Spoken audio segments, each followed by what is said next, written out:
Media. और इसलिए आपने देखा होगा कि ट्विटर पे ही इस वक्त इंस्टा जो ये वर्ड है इंस्टाग्राम, ये काफ़ी हद तक ट्रेंड कर रहा है। लोग यहाँ पर शेयर कर रहे हैं मीम्स। ऑलमोस्ट एक पैनिक की सिचुएशन है। लोग यहाँ पर इस टाइप की जो मीम्स हैं ये यही दर्शाती है कि लोग काफ़ी हद तक रेडी हैं, ऑलमोस्ट प्रिपेयर कर रहे हैं खुद को to what is to come. अब क्वेश्चन यहाँ पर यह आता है कि क्या सरकार जेन्युइनली ऐसा कर सकती है? बैन ये होंगे भी तो कैसे होंगे, और इस सब का रीजन क्या है? इन सब ने क्या गलती कर दी कि अब यहाँ पे बात चल रही है कि इनको बैन कर दो? देखो, ये सारा इशू है सरकार की इंटरमीडिएरी गाइडलाइंस का। आपको याद होगा कि फरवरी 25 को सरकार ने नई गाइडलाइंस निकाली थी ऑन सोशल मीडिया। इस पर बहुत हो हल्ला हुआ था कि ये फ्रीडम को ख़त्म कर देगा, इससे सोशल मीडिया पर लोग खुल के बातचीत नहीं कर पाएंगे। जो OTT प्लेटफॉर्म्स है जैसे कि अमेजॉन प्राइम, ये नेटफ्लिक्स और भी बहुत सारे जो ये OTT प्लेटफॉर्म्स हैं, यहाँ पर ओपन शोज हमको नहीं दिख पाएंगे, बहुत ज़्यादा रिस्ट्रिक्टेड कंटेंट होगा। तो ये सब हुआ था 3 महीने पहले।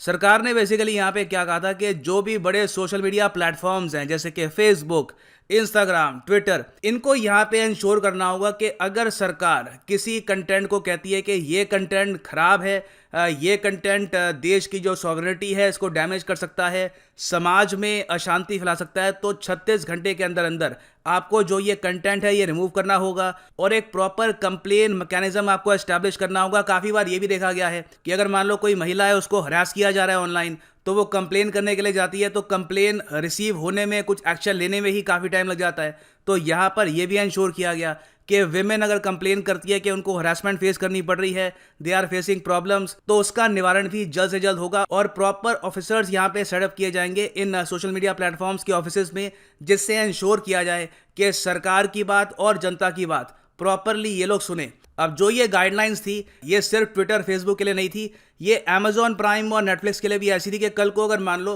नेटफ्लिक्स में या फिर अमेजॉन प्राइम में ये लोग कोई ऐसा शो बना देते हैं जहाँ पे ये लोग दिखा रहे हैं कि भारत का विभाजन हो रहा है फिर से, मतलब फ्यूचर में, या फिर ये लोग दिखा देते हैं कि भारत में कम्युनल हार्मनी टूट चुकी है, काफ़ी वॉयलेंस हो रहा है इन द फ्यूचर, बेसिकली कुछ भी ऐसा कंटेंट दिखा देते हैं जिससे लोगों की सेंटिमेंट हर्ट होती है या फिर देश की जो यूनिटी है इस पर नेगेटिव इंपैक्ट आता है, तो वहाँ पर भी सरकार कह सकती है कि ये कंटेंट आप इमीडिएटली टेक डाउन करो।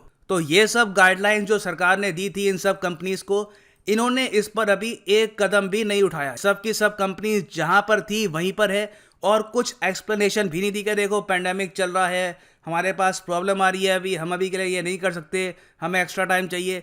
तो इसलिए मीडिया मान के चल रहा है कि सिंस ये कंपनीज कंप्लीटली डिफायंट है, ऑलमोस्ट सरकार की बात यहाँ पर सुनी नहीं रही, तो पॉसिबिलिटी है कि 26 तारीख के बाद इन पर बैन लग सकता है। It is very much possible. और बाय द वे, जो new social media OTT rules हैं, इस टॉपिक पर मैंने मार्च 2021 को एक वीडियो बनाई थी। ये आप अगर सर्च करोगे new social media apps 2021 world affairs, ये जो वीडियो है यहाँ पे आपको मिल जाएगी। यहाँ पे जो गाइडलाइंस है ये मैंने प्रॉपरली समझा रखी है। अच्छा, तो समझ में आ गया यहाँ पे कि इशू क्या है, सरकार गुस्सा क्यों है। मगर सरकार यहाँ पे कंपनीज को डैमेज करेगी कैसे? देखो, यहाँ पर इनको सिंपली ये करना है कि section 79 of the IT act, इसके अंडर जो प्रोटेक्शन मिलती है इन सब कंपनीज को, ये कर देनी है रिमूव। इसका मतलब क्या होता है? देखो, अगर आज के समय मान लो कि पाकिस्तान का कोई पॉलिटिशियन है, पाकिस्तान के प्रधानमंत्री मान लो, ये भारत के खिलाफ कुछ उल्टा सीधा बोल देते हैं, तो आप लोगों को ये हक नहीं बनता कि ट्विटर के अगेंस्ट केस करो। अगर पाकिस्तान के PM इंडिया के अगेंस्ट कुछ बोलते हैं तो आप ट्विटर को जिम्मेदार नहीं ठहराओगे। आप जिम्मेदार अगर ठहरा सकते हो किसी को तो वो है पाकिस्तान के PM। सिमिलरली, कोई भारत में अगर रहता है, वो फैला रहा है फेक न्यूज़ ताकि कम्युनल डिसहार्मनी फैले, लोग आपस में लड़ना स्टार्ट कर दे, तो ऐसे व्यक्ति के खिलाफ आपको अगर एक्शन लेना है तो आप ट्विटर या फिर फेसबुक के अगेंस्ट FIR नहीं करोगे, आप सीधा FIR करोगे उस व्यक्ति के अगेंस्ट। क्यों?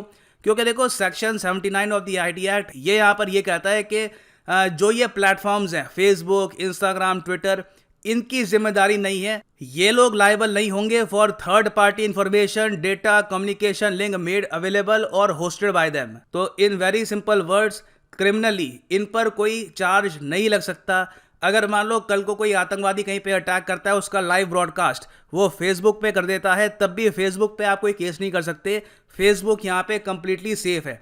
तो पॉसिबिलिटी ये है कि सरकार चुपचाप जो ये section 79 of the IT act है इसका प्रोटेक्शन प्लग पुल कर सकती है और यहाँ पे भारत सरकार कह सकती है कि आप सब कंपनी जो भारत में ऑपरेट कर रही है, now you are on your own. कल को आपकी वेबसाइट पे कोई भी कंटेंट है जो किसी को पसंद नहीं आया तो वो सीधा आपके अगेंस्ट कंप्लेन कर देगा। तो ऐसे वातावरण में आप वैसे भी काम नहीं कर पाओगे, you will automatically be blocked. तो देखो ये यहाँ पे पूरी कहानी है। और अगेन ये जो पूरा टॉपिक है बहुत कंट्रोवर्शियल है। कई लोग यहाँ पर ये कह रहे हैं कि सोशल मीडिया प्लेटफॉर्म्स ठीक कर रहे हैं, इनको पूरा हक है कि सरकार की बात ये लोग ना सुने।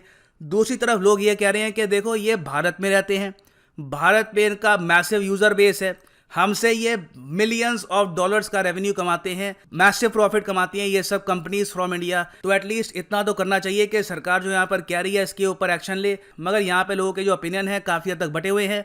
ऐसे टाइम में मुझे व्लादिमीर पुतिन की एक कोट याद आती है। व्लादिमीर पुतिन ने 27 जनवरी 2021 को ये कहा था कि देखो यूएसए की जो सोशल मीडिया कंपनीज हैं ये आज के समय compete कर रही हैं विद इलेक्टेड गवर्नमेंट्स, के जिन देशों में सरकार लोगों ने वोट दे के चुनी है उनके लिए भी प्रॉब्लम्स क्रिएट कर रही है ये सब कंपनीज।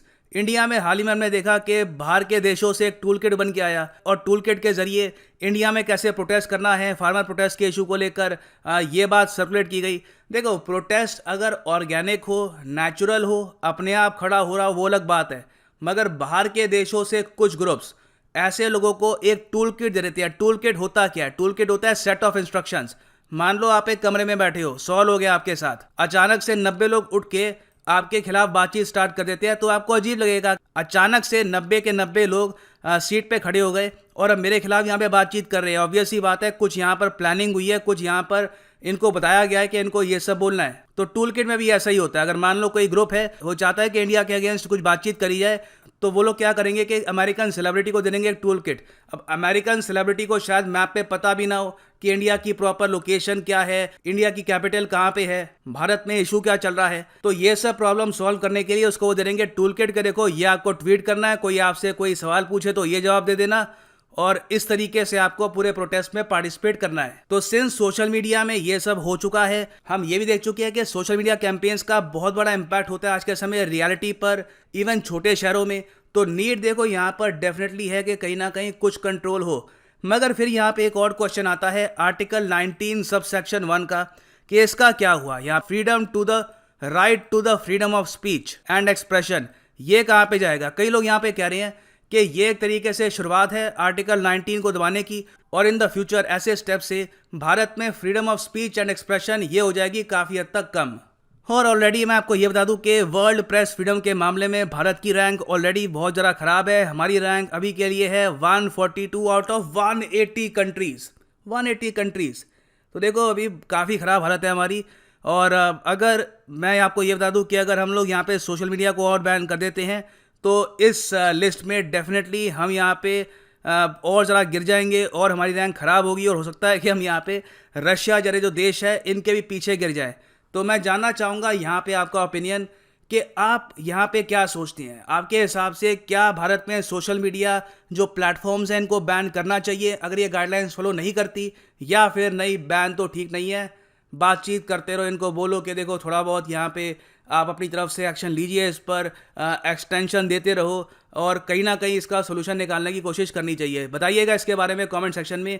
ये है एंड इस वीडियो का। Thank you for listening and as always God bless you all.